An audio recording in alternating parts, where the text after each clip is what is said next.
یو سړی د طالبانو زوی لري، مسلې ته متوجه سه، یو سړی د زوی لري، نو زوی ته به امر نه کوي چې دا کار وکړه.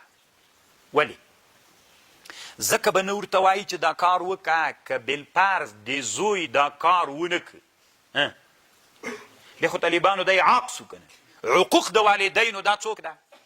ګناه کبیره ده که نه؟ عقوق د والدینو یو اکبر له کبایرو نه اشراک بالله ده، سحر ده، یو له عقوق د والدینو ده. پلار دې زوی ته څومره ښه ادب د طالبانو، پلار دې زوی ته څه نه وایي، امر نه کوي چې دا کار وکړه.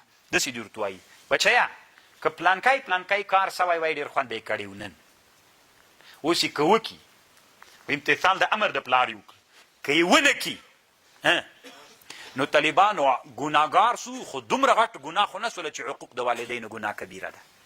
سخته خوندوره خبره یې کړې، رښتیا وایي طالبان. اوس د مور پلار نه خبر منل خو ګناه کبیره ده، سړی پې فاسق سو. پلار دې نه ورته وایي پلاره دا زده کړه چې بچي ته وایې دا کار وکړه، مه ورته وایه داسې. که وایي نه کړي عاق سو، ګناه کبیره کې مبتلا سو، څه ورته وایه؟